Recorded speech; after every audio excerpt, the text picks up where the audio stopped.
आज की कहानी है चुड़ैल की संतानें। सर्दियों की एक काली रात थी। आसमान बादलों से ढका हुआ था और दूर दूर तक कोई इंसान दिखाई नहीं दे रहा था। घना कोहरा हर तरफ फैल चुका था। इस गांव का नाम काली घाटी था, जो पहाड़ों के बीच एकांत में बसा हुआ था। यहाँ के लोग साधारण जीवन जीते थे, लेकिन इस गांव के आसपास कुछ ऐसा था जो इसे डरावना और रहस्यमयी बनाता था।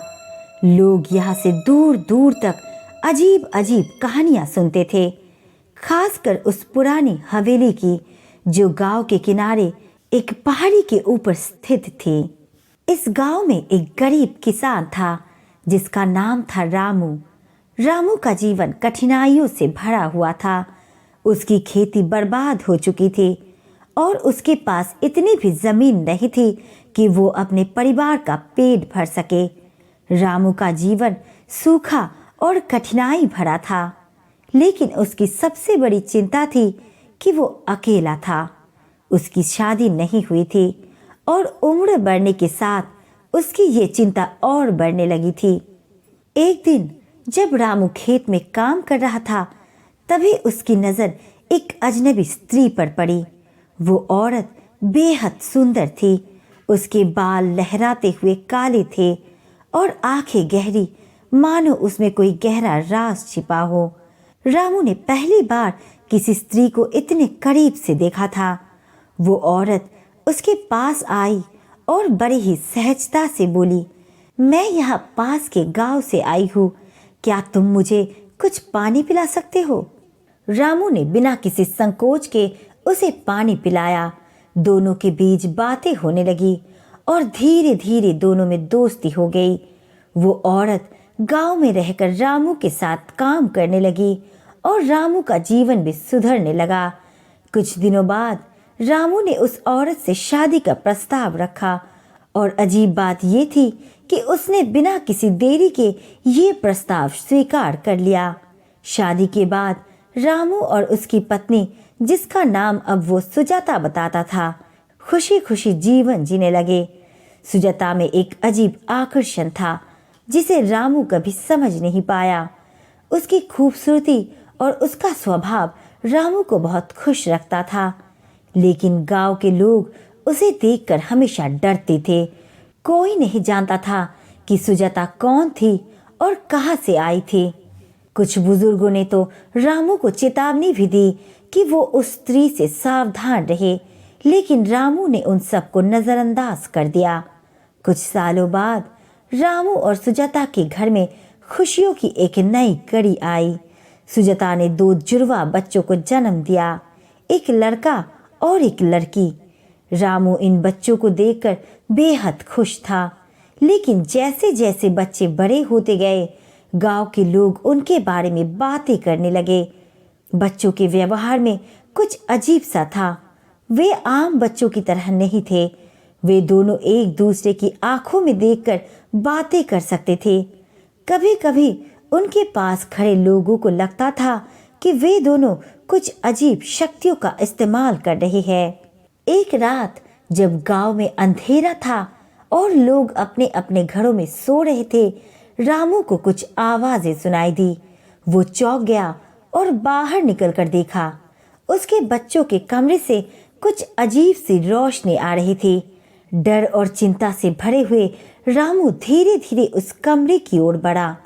कमरे के दरवाजे के पास पहुंचते ही उसने जो दृश्य देखा, उसे देखकर उसकी आंखें फटी रह गई। उसके दोनों बच्चे हवा में तैर रहे थे और उनकी आंखों से एक डरावनी लाल रोशनी निकल रही थी। रामू को समझ में नहीं आया कि ये क्या हो रहा है। वो घबराया और सुजाता को बुलाने के लिए दौड़ा। जब उसने सुजाता को ये सब बताया तो सुजाता ने उसे शांत करने की कोशिश की, लेकिन उसकी आंखों में एक अलग तरह की चमक थी जिसे रामू कभी पहले नहीं देख पाया था। सुजाता ने कहा, ये सब सामान्य है, तुम्हें चिंता करने की जरूरत नहीं है। ये बच्चे खास है और इनके पास कुछ शक्तियां हैं। रामू को इस पर यकीन नहीं हुआ। लेकिन वो अपनी पत्नी पर भरोसा करता था, इसलिए उसने इसे नजरअंदाज कर दिया। लेकिन धीरे धीरे गांव में अजीब घटनाएं होने लगी। बच्चों का रातों में गायब हो जाना, लोगों का अचानक बीमार पड़ना और पेड़ों के नीचे जानवरों की मरी हुई लाशें मिलना। लोग रामू के घर के आसपास नहीं जाते थे। गांव में अफवाहें फैलने लगी कि रामू की पत्नी और उसके बच्चे इंसान नहीं बल्कि कुछ और ही है।